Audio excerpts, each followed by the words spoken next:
stranger at the gym had a tattoo of my father's face. My father died in a car accident a year ago, and it took me months before I felt ready to get a memorial tattoo. I finally found a portrait artist who specialized in realistic tattoos and gave him my favorite photo of my dad. The tattoo came out incredible on my forearm, and my dad was right there looking back at me. I've been showing it off to friends and family for about 6 months when I went to a new gym closer to my office. I was on the treadmill one morning when the guy next to me reached up to adjust his headphones, and I saw a portrait tattoo on his forearm. I glanced over casually and my legs almost gave out. It was my father's face. Not similar, not kind of like him. It was him. Same eyes, same crooked smile, same everything. I stared so hard the guy noticed and gave me a weird look. I had to say something. "That's an amazing tattoo," I managed to get out. "Who is it?" He smiled and said it was his dad who passed away a couple years back. I felt like I couldn't breathe. Without saying anything, I pulled up my sleeve and held my forearm next to his. He looked down at my tattoo and then back at his own. The color drained from his face. "What the hell?" he said. "That's my dad." We both got off the treadmills and went to the locker room where we could talk without people staring. He kept looking at my tattoo like he was seeing a ghost. "What's your name?" I asked. "Colin." He was shaking. "My dad's name was Noah Hutchinson. He died last March in a car accident. I felt like the floor dropped out from under me. My dad was Noah Hutchinson. He died in March, too, in a car accident." Colin sat down hard on the bench and put his head in his hands. We sat there in silence for a full minute before he asked if there was a funeral.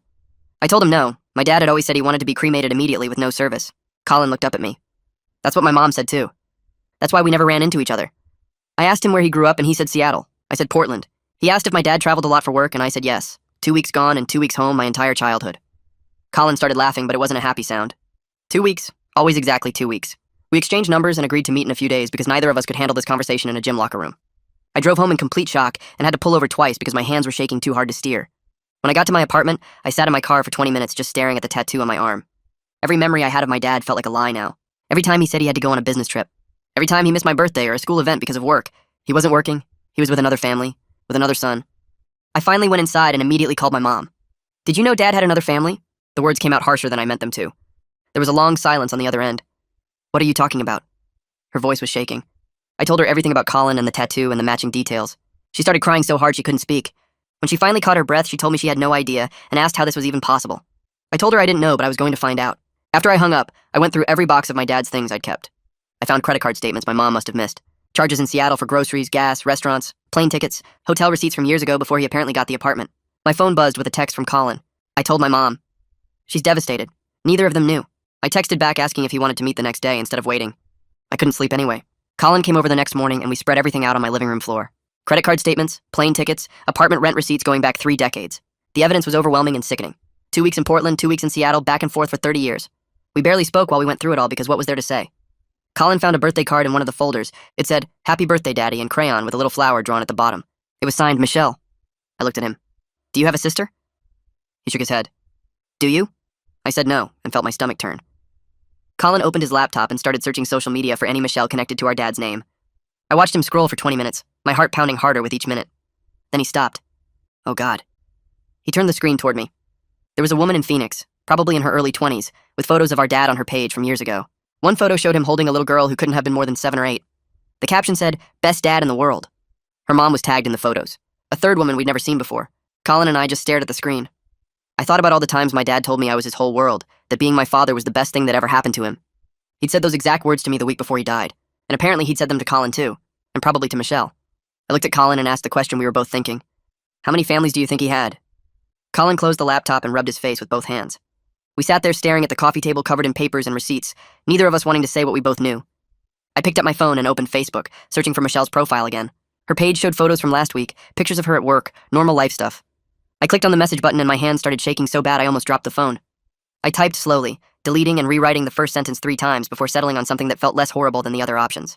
The message explained who I was, that I was Noah Hutchinson's son, and asked if we could talk about something important regarding him. I read it 5 times before hitting send, then immediately wanted to take it back. Colin watched me put the phone down on the table between us, and we both stared at it like it might explode. My chest felt tight and I realized I was holding my breath. This woman in Phoenix had no idea what was about to hit her. She'd spent her whole life thinking her dad was just hers, same as I had until 2 days ago. The phone screen stayed dark. No immediate response. I checked the time and saw it was almost noon on a Saturday. She might be at work or out with friends or doing anything normal people do when their world isn't falling apart. Colin suggested we get food, but neither of us moved. 20 minutes passed, then 40. I picked up the phone to check if the message had actually sent and saw 3 dots appear at the bottom of the screen. Michelle was typing. The dots disappeared. Appeared again. Disappeared. My heart pounded so hard I could feel it in my throat. Finally, a message came through asking who I was and why I was contacting her about her father who died over a year ago. The tone was confused, but also defensive, like she thought this might be some kind of scam. I took a screenshot of my tattoo and Colin's tattoo side by side, the two identical portraits of our father staring back at the camera. I attached the photo and sent it with a message saying we needed to talk, and this wasn't a joke. The 3 dots appeared immediately this time, then stopped, then appeared again. No message came through for 5 full minutes. I set the phone down and told Colin she probably thought we were crazy. He said he would have thought the same thing 3 days ago. The phone rang and I jumped so hard I knocked over my coffee mug. Michelle's name appeared on the screen. I answered and heard crying before anyone spoke. Her voice came through broken and raw, asking what kind of sick joke this was and how we got that photo. I told her it wasn't a joke and asked if she could look through her mom's old papers, specifically credit card statements from the past few years. She kept crying and saying her dad would never do something like this. He loved her mom. He loved their family. I waited while she cried and finally she said she'd call back. The line went dead. Colin asked what she said and I told him she needed time to check something. 3 hours crawled by. I tried to watch TV but couldn't focus on anything. Colin ordered pizza that neither of us ate. My phone rang again at almost 4 in the afternoon. Michelle's voice sounded completely different now, flat and hollow. She said she found her mom's credit card statements in a box in the garage. The charges matched everything we'd found. Groceries in Portland on dates when her dad was supposedly on business trips. Plane tickets to Seattle. Hotel stays in cities she'd never heard him mention. She asked if we could video chat right now because she needed to see our faces. I told her yes and opened my laptop. Colin moved his chair next to mine so we'd both be in frame. Michelle's face appeared on screen, and I felt like I was looking at a female version of myself. Same eyes, same nose, same expression of complete shock. She held up her phone showing a photo of our dad at her high school graduation. The 3 of us just stared at each other for a solid minute before anyone spoke. Michelle asked where we grew up, and when Colin said Seattle and I said Portland, she closed her eyes and nodded like she'd been expecting it. We spent the next 2 hours going through our childhoods piece by piece. Michelle said her dad worked in regional sales and traveled every other 2 weeks for his territory. Colin and I explained our dad's business trips followed the exact same pattern. Michelle pulled up old calendars on her phone showing when her dad was home and when he was gone. The dates lined up perfectly with the opposite of our schedules. When her dad was in Phoenix, mine was in Seattle, and Colin's was in Portland. The rotation was so precise it made me feel sick. Michelle started crying again when she realized her dad had missed her 8th grade graduation because he was probably at one of our events instead. Colin asked about her mom, and Michelle explained she was a nurse who worked night shifts at the hospital, usually gone from 7 at night until 7 in the morning. Our dad would have been alone in the house all night, free to make phone calls or do whatever he needed without anyone noticing. The calculation behind it all made my skin crawl. He hadn't just lied, he'd engineered entire lives around shift schedules and travel patterns. Michelle asked if we thought there were more families, and neither Colin nor I had an answer. We agreed we needed to tell our mothers before doing anything else. Each of us would talk to our own mom, give them time to process, and then figure out next steps. Michelle said her mom was working a double shift at the hospital and wouldn't be home until tomorrow morning. Colin said he'd call his mom tonight. I looked at the clock and saw it was almost 6. I told them my mom could probably come over now and we should just get this over with. We ended the video call and I sat staring at my phone for 5 minutes before calling my mom. She answered on the second ring sounding cheerful and asking if I wanted to come over for dinner. I told her I needed her to come to my apartment instead, that I'd found more information about Dad. Her voice changed immediately, going quiet and careful. She said she'd be there in 20 minutes. Colin stood up to leave, but I asked him to stay. I needed someone else in the room who understood what this felt like. My mom arrived 18 minutes later, still wearing her work clothes. She looked at Colin sitting on my couch and then at me, her face already showing worry. I asked her to sit down and started pulling out all the evidence we'd compiled. The credit card statements, the photos of Michelle, the matching timelines. She picked up each piece of paper slowly, reading everything twice like she couldn't believe what she was seeing. Michelle's graduation photo sat on top of the pile, and my mom stared at it for a long time before asking who the girl was. I told her that was Michelle, my half-sister from Phoenix. My mom set the photo down carefully and didn't say anything for almost 20 minutes. She just sat there looking at the evidence spread across my coffee table. Finally, she asked if I thought my entire childhood was a lie. Her voice cracked on the last word. I moved to sit next to her and tried to figure out how to answer that question. I told her that Dad loved us. That part had to be real because I remembered it. I felt it my whole life. But he also loved other families the same way he loved us. She looked at me with tears running down her face and asked how that was even possible. I realized I didn't have an answer that made any sense. How does someone love 5 different families and lie to all of them for 30 years? My phone buzzed with a text from Colin, who'd stepped outside to give us privacy. The message said he told his mom everything, and she was devastated, but wanted to know if there were more families we hadn't found yet. I showed my mom the text and watched her face crumble. She asked how many more there could be, and I said I didn't know, but we were going to find out. My phone rang 20 minutes after my mom left, and Michelle's name showed on the screen. I answered and heard her crying so hard she couldn't speak for almost a minute. When she finally got words out, she told me her mom asked if Michelle was even really Noah's daughter. The question came after Michelle showed her mom all the evidence we'd found. Her mom started doubting everything, wondering if Noah lied about Michelle's paternity too, if their entire relationship was built on more lies than they'd discovered. Michelle kept saying she didn't know what was real anymore, that every memory felt fake, that she couldn't trust anything her dad ever told her. I tried to tell her that the DNA would prove she was his daughter, that we could get tests done if she needed that certainty, but she just cried harder and said she had to go. The call ended and I sat staring at my phone, thinking about how this betrayal was spreading like poison through all our families, making everyone question everything. I couldn't sleep that night, so I went back through more of my dad's papers around 2 in the morning. I found a folder I'd missed before tucked behind some old tax returns. Inside was a rental agreement for a storage unit across town, dated from 8 years ago with automatic payments coming out of an account I'd never seen before. The address meant nothing to me, and I had no idea what could be in there. I texted Colin at 6 in the morning asking if he could meet me at the storage unit later. He responded within 5 minutes saying he'd be there at 9. I drove to the facility at 8:30 and waited in my car, watching other people come and go with their boxes and furniture, living their normal lives while mine kept falling apart. Colin pulled up right at 9 and we walked to the unit together without saying much. I used the key I'd found with the rental agreement, and the door rolled up to show boxes stacked floor to ceiling, all labeled and organized like some kind of twisted filing system. The boxes were arranged by city names written in black marker. Portland, Seattle, Phoenix, and 2 other cities I didn't recognize at first. Colin started pulling boxes down, and we saw each one was labeled with initials instead of full names. The Portland boxes had my mom's initials. The Seattle boxes had Colin's mom's initials. The Phoenix boxes had Michelle's mom's initials. But there were boxes labeled with initials that didn't match any of the women we knew about. One set said VNC and another said ST. I looked at Colin and felt my stomach turn as I realized what we were looking at. My dad had organized his entire secret life into boxes, keeping records of every family separated and cataloged like some kind of business operation. Colin opened one of the VNC boxes and pulled out bank statements, lease agreements, and utility bills for an address in Denver. I sat down on the concrete floor because my legs wouldn't hold me up anymore. There was a 4th family and probably a 5th based on the SDT boxes stacked in the corner. We found travel records in the Denver boxes showing flights and hotel stays going back 15 years. The pattern was different from the 2-week rotations we'd already mapped out for Portland, Seattle, and Phoenix. These trips were shorter, usually long weekends or single weeks scattered throughout the year. Colin and I looked at each other with the same tired horror on our faces. We'd been awake for hours going through evidence, and each new discovery made it worse. I asked how many families one person could have, and Colin just shook his head. He looked exhausted and angry and sad all at the same time. We started photographing everything with our phones because we couldn't carry all the boxes and needed records of what we were finding. The storage unit felt like a tomb full of secrets and lies, each box holding another family's worth of deception. Michelle called around noon and said she was driving up from Phoenix because she couldn't handle sitting alone in her apartment anymore. I told her about the storage unit and the boxes and the evidence of more families. She went quiet for a long time before saying she'd be at my place by late afternoon.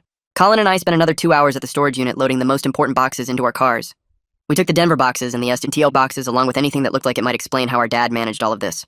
By the time we got back to my apartment, we were both running on coffee and shock. We spread everything out on my living room floor again, adding to the piles we'd already created. Michelle arrived around 4, looking like she hadn't slept either. The 3 of us sat surrounded by evidence of a 4th family and possibly a 5th, not saying much because what was there left to say? My dad had lived 5 separate lives, and we were only starting to understand how deep the deception went. Colin opened the Denver box and pulled out a photo album we'd somehow missed at the storage unit. Inside were pictures of our dad with a woman who looked to be in her 40s and a teenage boy wearing a Broncos jersey. The boy had our dad's smile, the same crooked grin I saw in the mirror every day. I stared at the photo and felt like I was looking at another version of myself, another son who grew up thinking he had a normal family with a dad who traveled for work. Michelle took the album and flipped through more photos showing birthday parties, Christmas mornings, and regular family dinners. There were probably 50 pictures documenting years of this other family's life. Colin found more photos showing the boy at different ages, from maybe 7 or 8 up to what looked like high school graduation.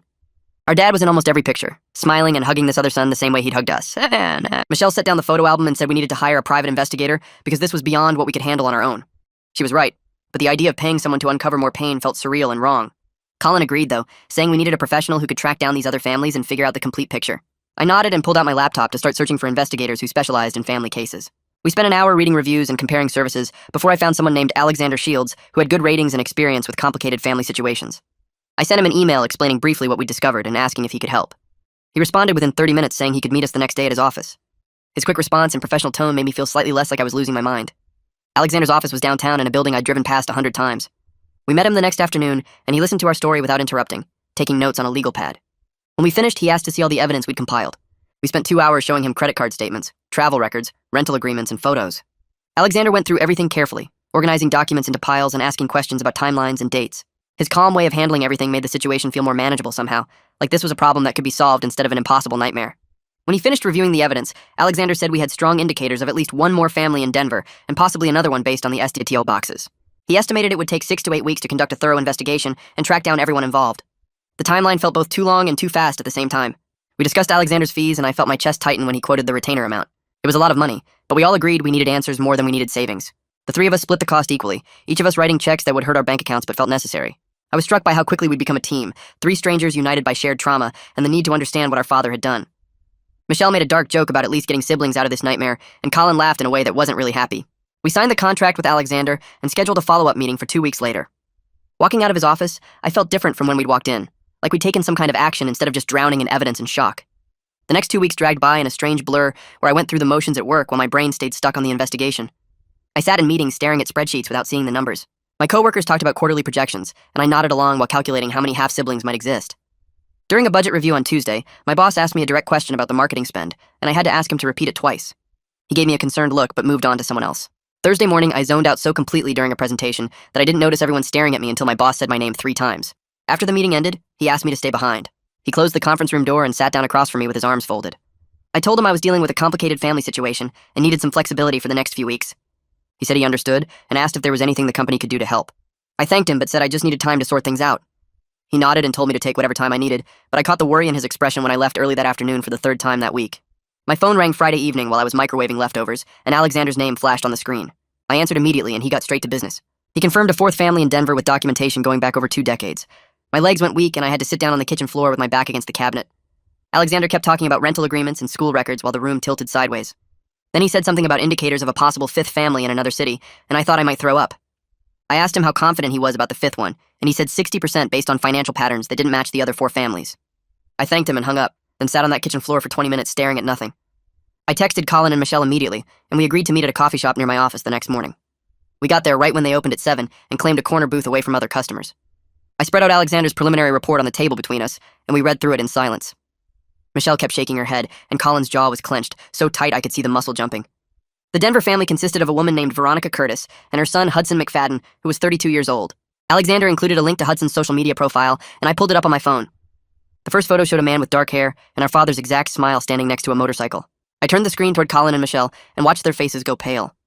We spent the next hour debating whether we even wanted to know about a potential 5th family. Michelle argued that we'd already opened this door and couldn't close it halfway. Colin said maybe some truths were better left buried.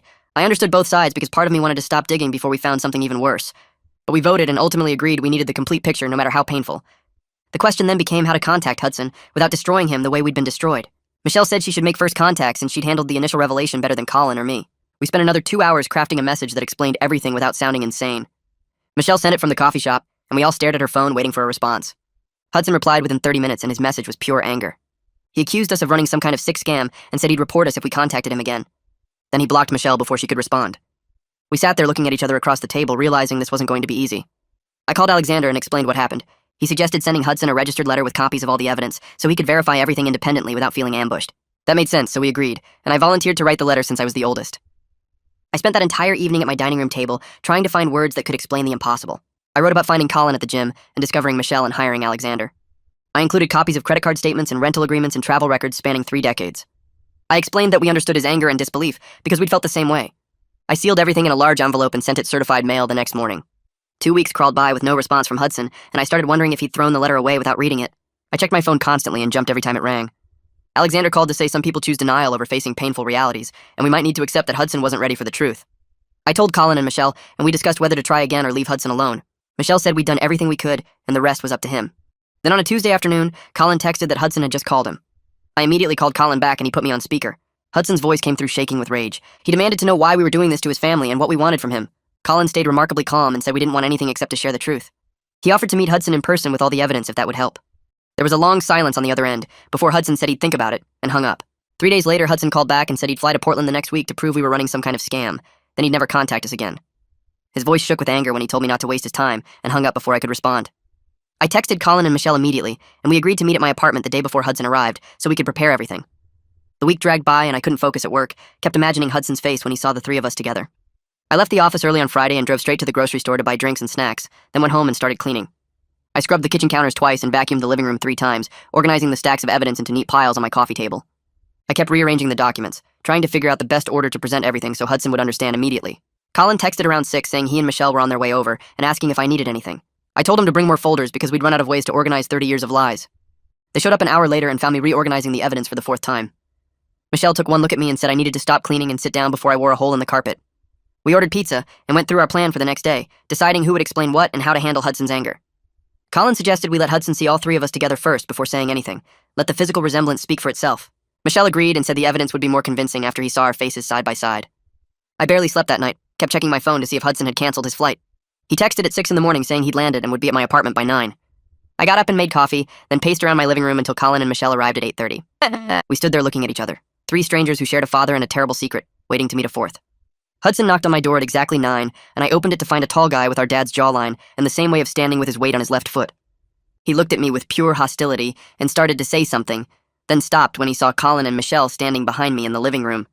His face went pale and he took a step back, staring at the 3 of us lined up with matching eyes and noses and the same slight gap between our front teeth. I watched him process what he was seeing, his anger crumbling into confusion, and then something that looked like fear. He walked inside slowly and sat down hard on my couch without being asked. Michelle handed him a bottle of water, and he took it without looking at her, still staring at our faces like he was trying to find differences that would prove this wasn't real. I sat down across from him and pushed the first folder of evidence toward him. Credit card statements showing charges in Denver, alongside Portland and Seattle and Phoenix. Hudson opened the folder with shaking hands and started reading. We spent the next 6 hours going through everything we'd found, while Hudson moved through denial and anger, and finally into devastated acceptance. He kept saying his mom would have known, his dad wouldn't have done this to them, but then he'd find another piece of evidence that matched his childhood perfectly. Around hour 3, he found a receipt for a Broncos jersey purchased the same week he got one for his birthday, and he put his head in his hands. Colin showed him the apartment rental agreements and plane tickets, the perfect 2-week rotations that lined up with all our childhoods. Michelle pulled up photos of our dad with each of our families, and Hudson stared at them for 20 minutes without speaking. By evening, he was crying and apologizing for not believing us, saying he should have known something was wrong when his dad missed so many important events. I told him we all thought the same thing, that our dad was just busy with work, and Hudson laughed bitterly and said at least we were all equally stupid.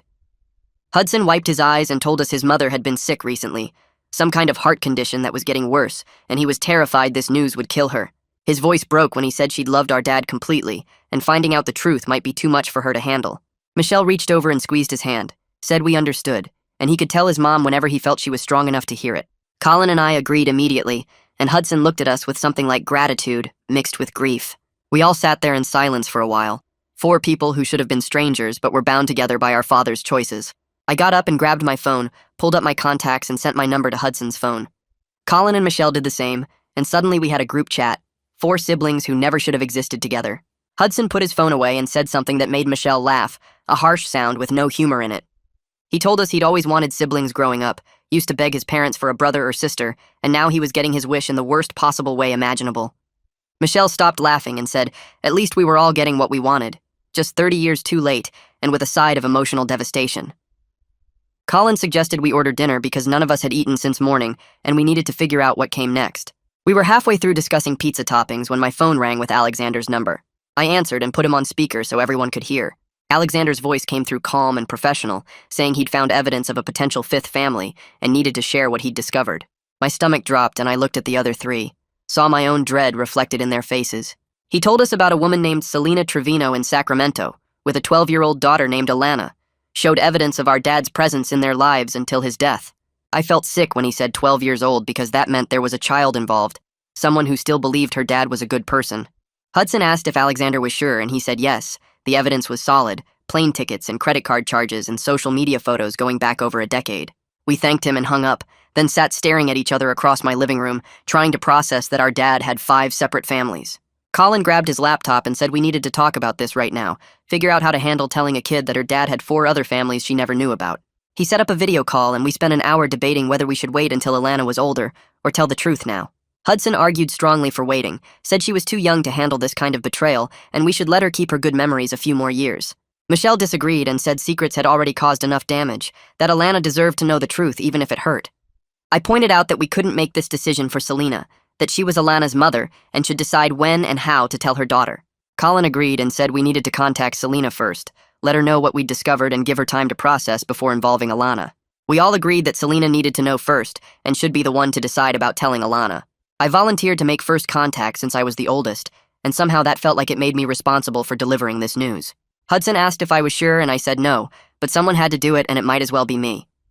I pulled up Selena's social media profile that Alexander had sent and crafted a careful message explaining I was Noah Hutchinson's son and needed to discuss something important about his estate. I read it out loud to the others, and they suggested a few changes to make it less alarming. Then I hit send before I could change my mind. We ordered Chinese food and tried to talk about anything else while we waited, but the conversation kept circling back to how our dad had managed to keep 5 families separate for so long. My phone buzzed 4 hours later with a response from Selena. Her message was short and confused, saying she didn't understand why I was contacting her because Noah had died over a year ago and there was no estate to discuss. I showed the message to the others and we looked at each other, knowing we were about to destroy another family's peace. Colin said I should ask to talk by phone so I could explain everything properly, and I typed out a response asking if she had time for a call. Selena replied within minutes saying yes, she could talk now, and I stepped out onto my balcony with my phone while the others waited inside. I stood there in the cold evening air trying to figure out how to tell a widow that her husband had 4 other families, that her daughter had 4 half-siblings she'd never met, that everything she thought she knew about her life was built on lies. I pressed the call button and listened to it ring 3 times before Selena answered. Her voice was careful and quiet when she said hello.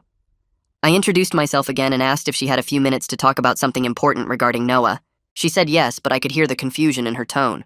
I started by explaining that I'd recently discovered some information about Noah's life that she needed to know. There was silence on the other end. I told her I was Noah's son and that he'd passed away in a car accident in March last year. Selena made a small noise like she'd been hit. She said Noah had died in March too, that she'd been a widow for 14 months. I heard her start to cry. I stood there on my cold balcony feeling like the worst person alive for doing this over the phone. I explained as gently as I could that Noah had multiple families, that I'd found 3 other siblings so far. Selena cried harder and asked how that was even possible. I told her about the 2-week rotation pattern, the separate cities, the decades of deception. She asked if I was sure and I said yes, we had all the evidence. Selena went quiet for a long time and I thought maybe she'd hung up. Then she asked about Alana and whether I knew about her daughter. I said yes, that's why I was calling, because Alana deserved to know the truth eventually. Selena confirmed that Noah was Alana's father. She said they'd been together for 13 years. Noah traveled constantly for his consulting work, and she never questioned it because the money was good, and he always came home. She worked night shifts as a nurse, so their schedules never quite lined up anyway. I asked if she'd ever suspected anything, and Selena laughed, but it sounded painful. She said no, never, not once. I offered to send her all the documentation we'd collected, but Selena said she didn't need to see it. Too many little things were suddenly making sense now. The way he never wanted her to visit his work sites, how he refused to add her to his insurance, the separate bank accounts he insisted on keeping. She asked how many other families there were, and I heard her voice crack when I told her 5 total. Selena started crying again. I waited while she processed, listening to her breathe and cry on the other end of the line. Finally, she asked about the other children, and I told her there were 4 of us who were adults, and then Alana. She asked what we wanted from her. I said we didn't want anything. We just thought she deserved to know the truth. Selena asked if we were planning to contact Alana, and I said no. That decision was completely up to her as Alana's mother. I promised we weren't trying to mess up their lives or take anything away from them. Selena said she needed time to think about how to handle this. I told her to take all the time she needed, and that we'd wait for her to reach out when she was ready. She thanked me for calling instead of just showing up or sending a letter. I gave her my number and email and said she could contact me anytime. After we hung up, I stood on the balcony for another 10 minutes before I could face going back inside. Colin, Michelle, and Hudson were all watching me when I came through the door. I told them Selena knew everything now, and that she was going to decide about telling Alana. Nobody said anything for a while. Over the next 3 weeks, the 4 of us started a group chat where we shared memories of our dad. It felt weird at first, talking about him with people who knew a completely different version of the same man. Michelle sent a photo of Noah teaching her to ride a bike. Colin shared a video of Noah at his high school graduation. Hudson posted a picture of them at a Broncos game wearing matching jerseys. I contributed a photo from a camping trip where Dad was showing me how to start a fire. We started comparing notes on his habits and quirks. He told all of us the same dumb jokes. He had the same morning routine in every house. He watched the same news channel and drank his coffee the same way. It was like he'd created this perfect template of himself and just copied it across 5 different lives. Michelle asked if anyone else remembered him humming while he cooked, and we all said yes. Hudson mentioned that Noah always fell asleep during movies, and we all laughed because that was true for every single one of us. The group chat became a strange kind of therapy, where we could talk about our dad without having to explain the impossible situation to outsiders. We started trying to understand how he'd managed this for so long. Colin pointed out that our dad must have had incredible organizational skills to keep 5 families straight. Michelle said he probably had systems and routines that helped him remember which life he was living. I mentioned finding color-coded folders in his storage unit, and Hudson said that tracked with the kind of planning this would require. We weren't making excuses for him, but we were trying to understand the psychology of someone who could love 5 families while lying to all of them. During this same period, my mom told me she was meeting Colin's mom for coffee. She sounded nervous about it on the phone. I asked if she was sure she wanted to do that, and she said yes, that she needed to talk to someone who truly understood what she was going through. They met at a cafe halfway between Portland and Seattle. My mom called me afterward and said it had been surprisingly helpful. Colin's mom had the same questions, the same anger, the same grief. They'd both loved the same man and been betrayed by him in identical ways.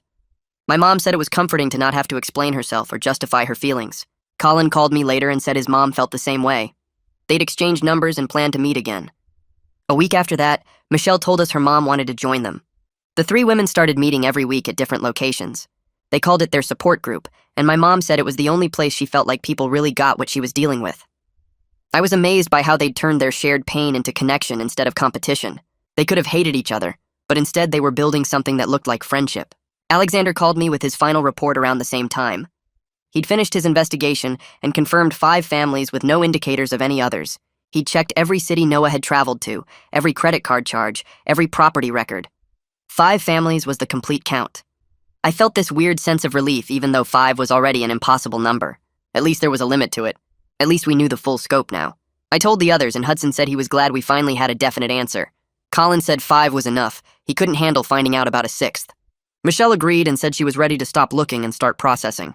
A few days later, Hudson called me sounding panicked. He'd told his mother Veronica everything. We'd all agreed to let him choose the timing, but he'd decided she needed to know. Veronica hadn't taken it well. She'd had some kind of stress-related episode, and Hudson had to call an ambulance. They'd admitted her to the hospital for observation. Hudson felt terrible. He kept apologizing like it was his fault, even though we all told him he'd done the right thing. Michelle and I offered to fly to Denver, but Hudson said his mom needed quiet and rest. The doctors were monitoring her heart and blood pressure. We all felt guilty for causing more pain to someone who'd already been through enough. Veronica spent 3 days in the hospital before they released her. Hudson called to say she was home and doing better. A week after that, Veronica asked Hudson to set up a video call with all 4 of us siblings. We arranged it for a Saturday afternoon. When the call connected, Veronica looked tired, but her voice was steady. She thanked us for giving Hudson time to tell her properly. Then she said something that made me want to cry. She told us that none of this was our fault, that we were all victims of our father's choices just like the mothers were. She said we didn't choose to be born into this situation, and we shouldn't carry guilt for simply existing. Veronica said she was glad we'd found each other, and that Noah would have wanted us to be family, even if he'd created that family in the worst possible way. Michelle started crying on screen. Colin had to turn his camera off for a minute. Hudson looked at his mom like she'd just saved his life. I managed to thank her and tell her we appreciated her kindness. Veronica smiled and said she meant every word. A few days later, Alexander called to schedule a final meeting at his office downtown. The 4 of us siblings met him there on a Wednesday afternoon, and he had 3 thick folders waiting on his conference table. Alexander opened the first folder and started walking us through bank statements, tax returns, and investment accounts spanning 3 decades. Our father had earned substantial income as a genuine business consultant, not the fake cover story we'd all assumed. He'd maintained completely separate bank accounts for each family, never mixing funds or accidentally paying one family's bills with another family's money. The organization was meticulous and honestly impressive in the worst possible way. Alexander showed us spreadsheets he'd created tracking every deposit and withdrawal. Each family had received roughly equal financial support, adjusted for cost of living in their respective cities. He'd even maintained separate retirement accounts and life insurance policies for each household. Hudson stared at the documents for a long time before speaking. He said at least our dad was a good provider while being a terrible person.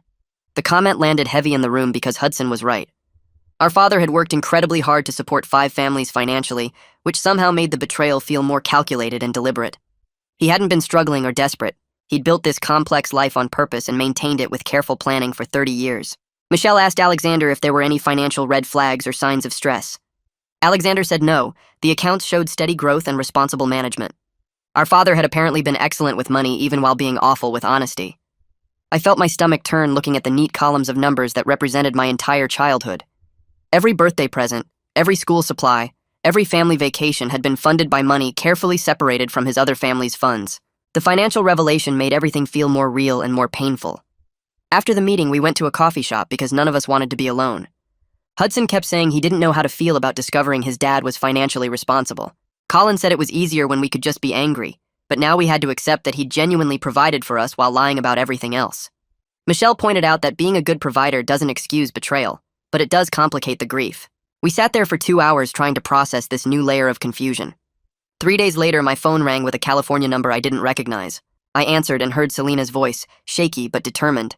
She said she was ready to tell Alana the truth and asked if I'd be available by phone for support. I told her yes immediately and asked when she planned to talk with her daughter.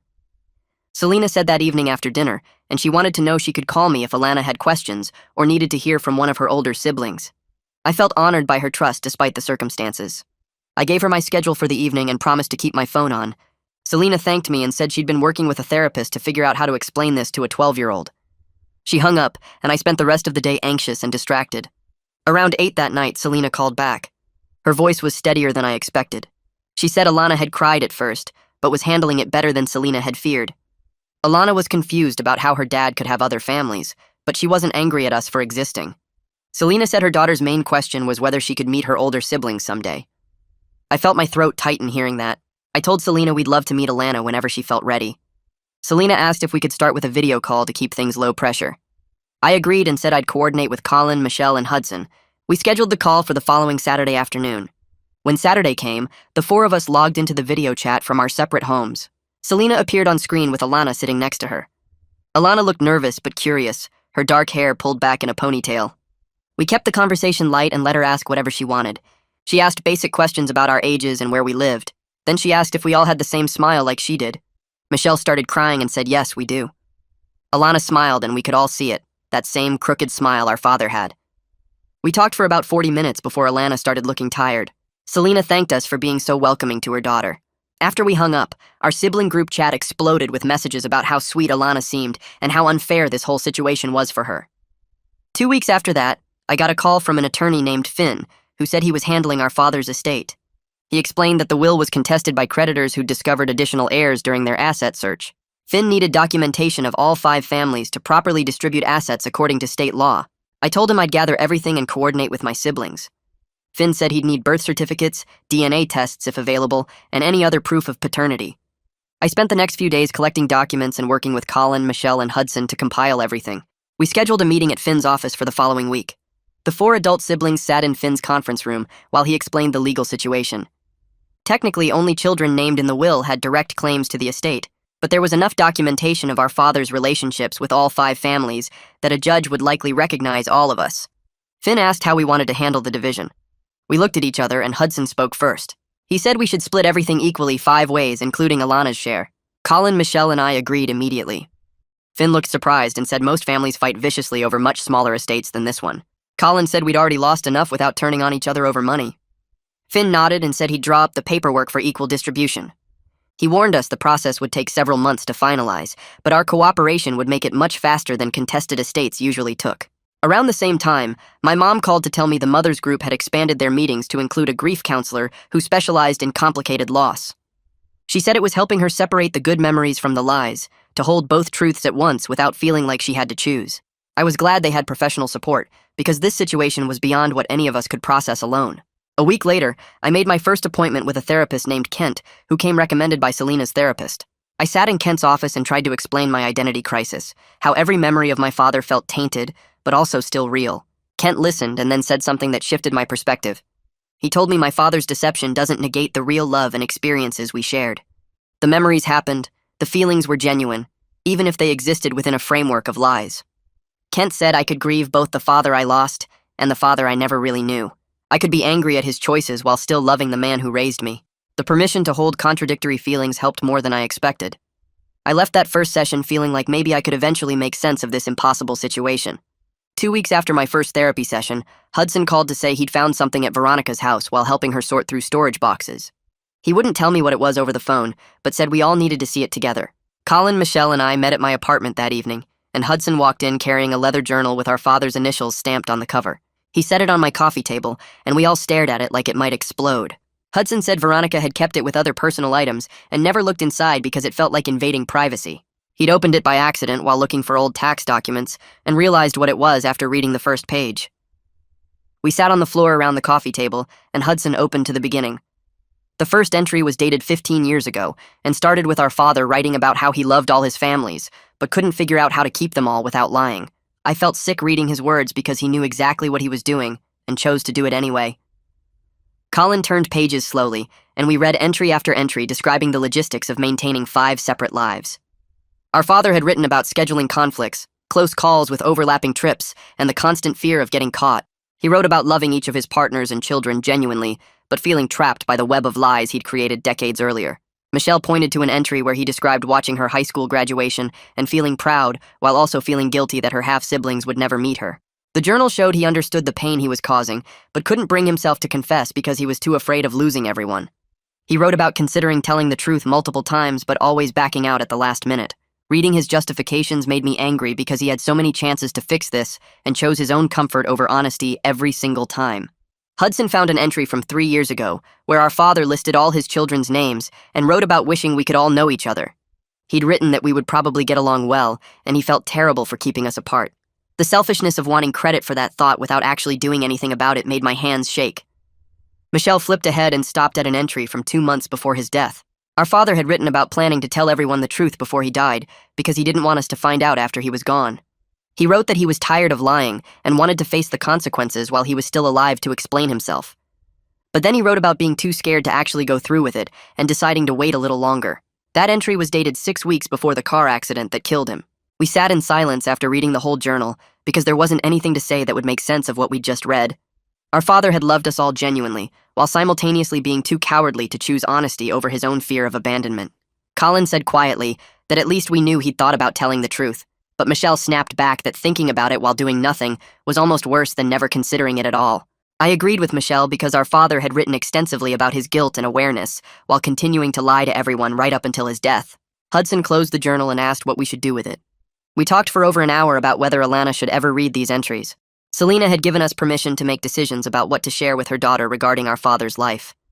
Michelle argued that Alana deserved to know everything eventually, but I said 12 was too young to process this level of calculated deception from a parent she'd loved and trusted. Colin suggested we keep the journal safe and let Selena decide when Alana was old enough to handle it. Hudson agreed and said we should at least wait until she was 18 or older. We called Selena on video and showed her the journal, reading a few entries aloud so she understood what it contained.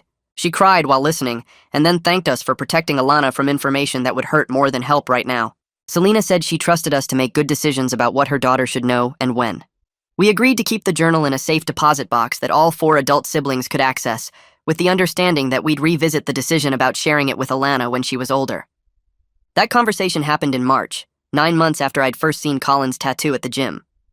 6 months after that initial discovery, we organized a memorial service for our father that included all 5 families. None of the mothers had wanted to plan it because the grief was too complicated, so the 4 adult siblings took over the arrangements. We rented a community center in Portland since it was central to most of the families, and sent invitations to everyone. The day of the service felt strange because we were gathering to remember a man who'd hurt everyone in that room. My mom and Colin's mom arrived together since they'd become close through their support group. Michelle's mom came with Michelle, and Veronica flew in from Denver with Hudson. Selena drove up from Sacramento with Alana, who seemed nervous about meeting so many new family members at once. We'd set up photos of our father from all 5 families around the room, creating a visual timeline of his entire life that none of us had seen before. Looking at pictures of him with each family at different times made the scope of his deception feel overwhelming. The service started awkwardly because nobody knew quite how to act at a memorial for someone who'd betrayed everyone present. I stood up first and said we were here to acknowledge both the love our father gave us and the pain his choices caused. I talked about how he'd taught me to ride a bike and showed up for my baseball games when he was in town, memories that were real even though they existed alongside lies. Colin spoke next and shared a story about our father taking him camping and teaching him to fish. He said those moments meant something even though we now knew our father had been doing the same things with other families. Michelle got up and talked about how our father had encouraged her art and always told her she could be anything she wanted. Her voice shook when she added that she wished he'd been brave enough to be honest, instead of kind in ways that required deception. Hudson shared a memory of our father helping him with a science project and staying up all night to make sure it was perfect. He said he was learning to separate the good father he'd known from the deeply flawed man who'd made terrible choices. Then Alana stood up and said her dad made the best pancakes and always cut them into funny shapes to make her laugh. She said she missed him and wished he was still here, even though she was mad at him for lying. Everyone in the room smiled through tears because her honesty was exactly what we all felt, but couldn't say as simply. After the service, the 4 adult siblings sat together, and Hudson suggested we meet quarterly to stay connected. He said we didn't ask for this family, but we had it now, and we could choose to make something good from it. Michelle proposed creating a shared photo album online, where we could all upload pictures documenting our father's different lives. She said it would be a way to honor the complicated truth, instead of pretending any version of him was the complete story. Colin and I agreed immediately because it felt right to preserve everything, rather than hiding parts of his life. We exchanged promises to stay in touch and support each other through whatever came next. 9 months after I'd first seen Colin's tattoo at the gym, I sat in my apartment looking at the portrait on my forearm. My father's face looked back at me the same way it always had, but I felt differently about it now. He'd been selfish and cowardly, maintaining 5 families because he couldn't bear to lose any of us, even though his choices hurt everyone. But his love had been real in its own broken way, and I'd gained 4 siblings who understood me in ways nobody else could. I thought about Alana asking if we all had the same smile, and realized we did. We had inherited that from a man who'd given us both genuine love and deep wounds. I was learning to live with the uncertainty of loving someone who'd hurt so many people, holding both truths at once without needing them to make perfect sense. The tattoo would always remind me of my father, but now it also reminded me of Colin and Michelle and Hudson and Alana, the family that came from wreckage and chose to build something better.